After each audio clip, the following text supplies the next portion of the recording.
We like to start things on time here at StartUpNV. We really appreciate everybody coming out today. My name is Jeff Sailing. I'm one of the co-founders and the executive director at StartUpNV and general partner in some of the venture funds that we operate. And I'd like to wish everybody happy Freedom Day. Happy Juneteenth. Today is the day Americans celebrate the end of slavery. Juneteenth has been an official holiday since 2021, though many have celebrated it for much longer than that. On June 19th, 1865, Major General Gordon Granger and the Union troops under his command ordered the final enforcement of the Emancipation Proclamation in Galveston Bay, Texas, signaling the end of the American Civil War. There are many traditions associated with Juneteenth, among them wearing red. Looks like I'm the only one in this room that remembered that one. There's a lot of other really cool things that are affiliated with Juneteenth: strawberry drinks, eating red fruits, a bunch of different things that are really interesting with celebrating Freedom Day. So as we begin our pitch day today, please join me and my colleagues at StartUpNV in recognizing and celebrating Juneteenth or Freedom Day. So thanks very much. On the regular business. Now, thanks everybody for coming out to pitch day. It's pitch day for 100K, and it's always a great day to pitch. I think this is the best day of the fortnight. Every other Wednesday, we get to hear from two founders. Today, we're going to hear from Gavin at Codify and Bob at NVTX. So can't wait to hear from them. Now, on average, we get about 10 companies that apply for every one of these spots that gets to pitch up, that gets to get up here on pitch days.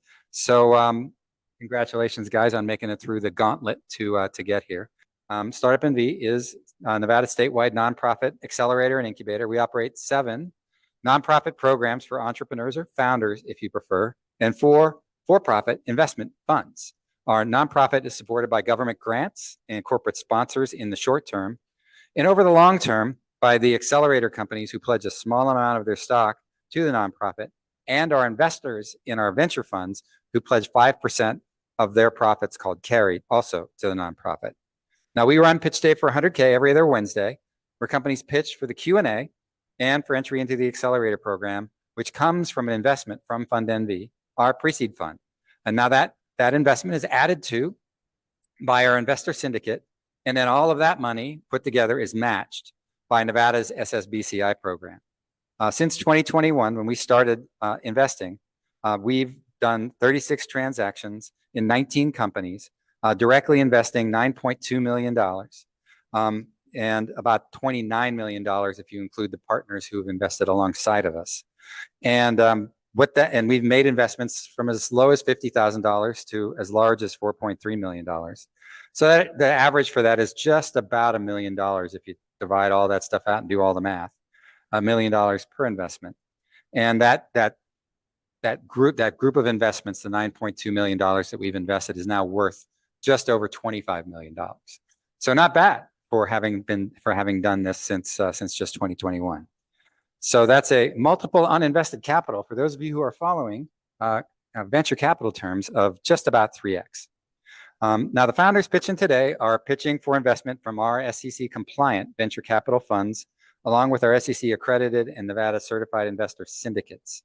We invite the whole community to attend because we think that's critical to our economic development mission to teach this activity and have everybody see this, kind of like watching Shark Tank, but hopefully a little nicer.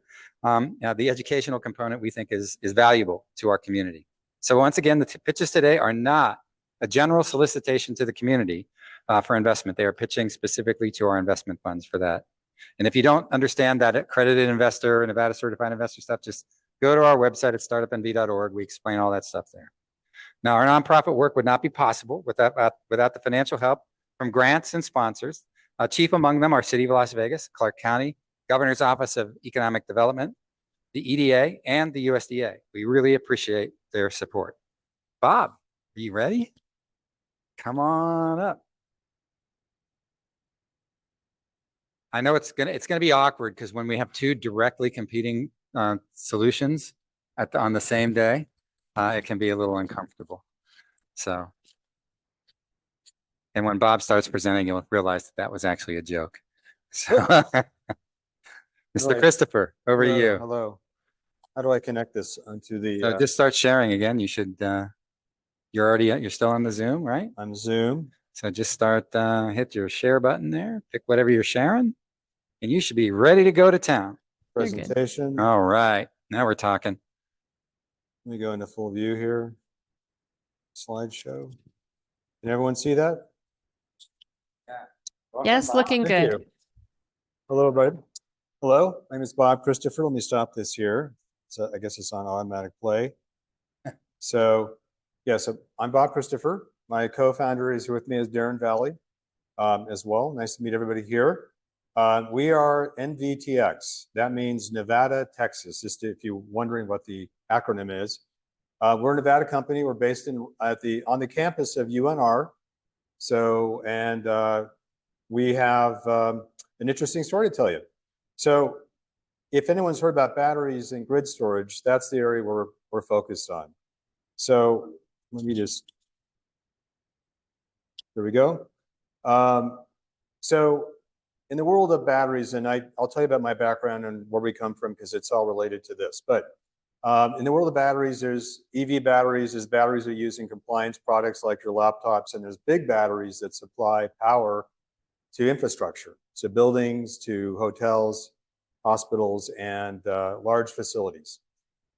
And it also provides power to the grid. So we're focused on that aspect of the business, really the grid itself, but more specifically behind the meter in the grid. And I'll tell you about what that looks like. The issue right now in the grid storage market, it's growing quite rapidly. The issue they've had really in the grid storage market is lithium-ion batteries have a temperature tolerance. They cannot stand a negative 40 C temperature. They'll stop working at actually negative 15 to negative 20.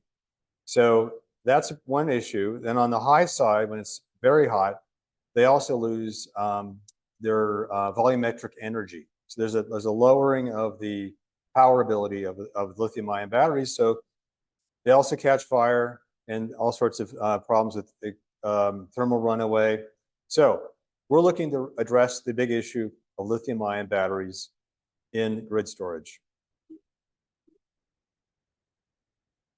I just mentioned to you safety issues of lithium-ion batteries. I'll just kind of skim through this again. This is the negative 40 C.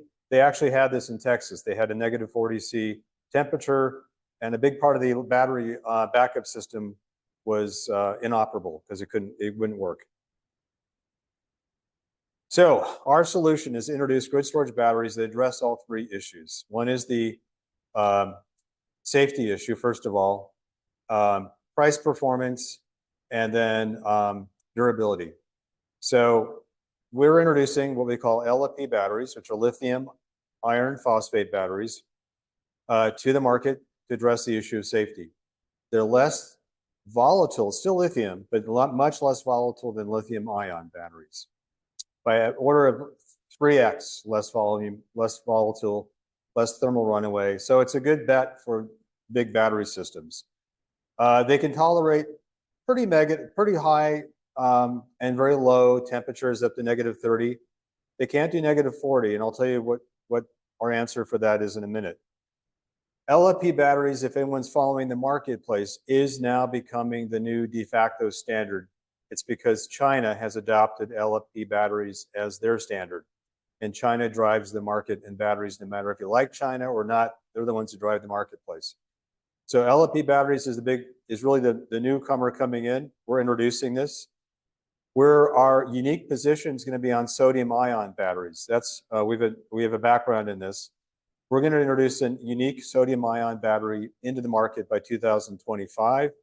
And then we'll introduce a sodium ion battery management system in 2026. But this is our way of addressing the problems in the marketplace. Sodium ion is the next wave. It's less expensive, of course. It's sodium versus lithium. It's readily available.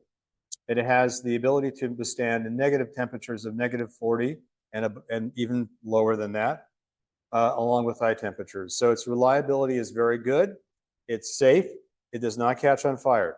So it checks all the boxes. It's safe, it's low cost, and it's reliable in temperatures. So we have a unique value proposition on sodium ion. We have an electrolyte we're developing with a tin anode, and we're working with the University of Philippines. It's the MIT I don't have exact name. Darren has the name of the. I always it's a Filipino name, but it's our professor there is a leading battery professor, and they're working with us on this chemistry. And we're actually have our friends from Mitsubishi Chemical working with them on our particular formula. So this is going to be our position in the marketplace. What we're going after, if you kind of want to think about this, a simple equation, how do we think about our business?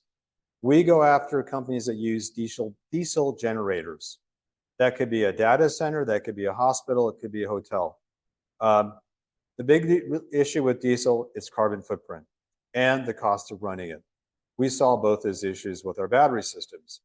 So we're looking at this as a big opportunity, and there's reasons for this happening because California is about to outlaw, I should say, wind down diesel generators in the state in the next 5 years.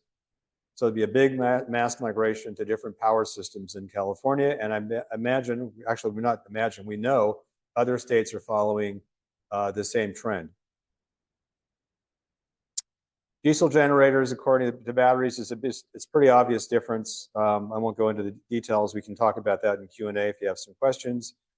Our product is both, we have LFP today. We're going to have sodium ion tomorrow, which is the Na, that stands for sodium ion. LFP stands for lithium iron phosphate. We have a partnership with a company in China to produce our batteries for us. So we're not raising hundreds of millions of dollars to build a battery factory. We don't need that. We already have a factory partner to build to our specs. So we give them our specs. They build it to our specs. They test it, certify it, UL compliant, everything, and deliver it to our customers anywhere in the world, but primarily North America. We have, and this is a large company, so we have capacity opportunities from 200 kilowatts to several gigawatts. So right now, our company, through partnership, is one of 2 companies in the world that can produce on-demand gigawatt capacity batteries. Nobody else really in this country can do it. So we have, we've been a tiger by the tail in terms of capacity. I can explain some of the details of how these work if you want to ask that in my Q&A. But we have, again, in this case, a very wide range and a high capacity of battery systems. Really an interesting part we're looking at is higher energy density of sodium ion batteries. Right now, the industry standard is 160 kilowatt hours per sodium ion battery. We have the ability to get to 190 to 200 kilowatts. When you get to that level of energy density, you behave a lot more like an LFP battery. And that's what we're trying to do, is become very consistent in power profile of an LFP battery, but much lower price, much more safe, and higher reliability. So by 2025, we'll introduce our electrolyte formula. We're working on it now. 2026, we'll introduce our BESS system. Our competition, we have large companies we work against. Panasonic B1, my former employer, BYD, Catel, and others. Not many of them are into LFP as of yet. Core Power is, and a few others. We're both doing LFP, and we believe what the future is, which is sodium ion.